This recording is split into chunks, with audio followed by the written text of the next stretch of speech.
What inspires me as an artist, I think, or what motivates me as an artist is just seeing other people create and other people be creative. Just watching what they can come up with, and even though we're in the same field, maybe just watching the way their mind works versus the way my mind works, and seeing what they come up with maybe even the same given talents or the same given materials, just to see what they can come up with is a pretty inspiring thing for me. I'm not just a person that has to see visual art. I gain inspiration from conversations with friends. I gain inspiration listening to music, watching movies, watching TV shows, reading, just playing around on the internet, just any number of things. Like I said, just I think everything, there's inspiration. If you look for it, there's inspiration all around us. I don't think that inspiration comes from any one place. I think it's divine. I think it's something that it can't come from us. It has to come from an outside source. I would say my toughest moments artistically are the entire process. While I feel like the process of art is as important as the finished product, it is excruciating a lot of the times going through the process of painting. I personally hate sketching. I hate doing the sketch or the base work or the groundwork for every painting that I do. But I understand that it's necessary and I understand its importance. Even though I don't like doing it, I appreciate and respect its importance. Because if you do the sketch correctly, and you put in the hours and the time to do the back end work, then I feel like everything else, because of that, because of the work you put in on the backside, becomes easier. That's part of the reason I created my brand. The back end work is just as important, if not more important, than the finished product.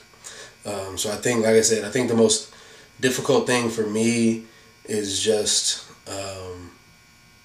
forcing myself through that awkward stage and forcing myself through the stuff that I know I don't want to do to get to the more fun stuff. The highest moment as an artist, I think for me, would be just seeing people and talking to people and holding conversations with people at art shows, and about my work in general.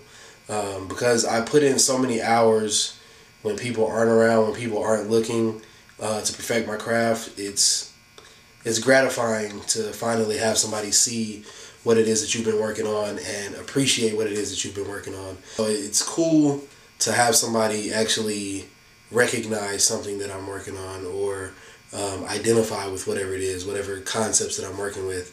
To have that reach a person on a personal level, I think is probably the best time for me as an artist. Typically, what I say to people is just work harder than the person in your lane. Figure out what it is that you enjoy doing. Figure out what service it is that you offer, what ability is that you offer, and figure out how to do it better than everybody else in the same field. I feel like if you do that and just really, really, really hone your craft and really, really get good at what it is that you do, it sets you up for success. If you put in those hours, I read a book a while back called Outliers by Malcolm Gladwell, that introduced a theory called the 10,000 hour theory, which pretty much says that if you spend 10,000 hours doing any one task, that you'll become an expert and guarantee yourself success in that field. And I live by that today. So everybody that I talk to that asks me, what encouragement or what tips I have for them, is just put in the hours, man. Like when nobody else is looking, when nobody else knows what you're doing, when everybody else is out partying, when everybody else is, being lazy or doing whatever else they're doing, I make it a point to put in those hours. If there's never a time where I'm not doing something, because just being lazy and being complacent is the exact opposite of what you're trying to do in terms of making it. So, like I said, I just put in those hours, do your due diligence, and everything else will fall into place.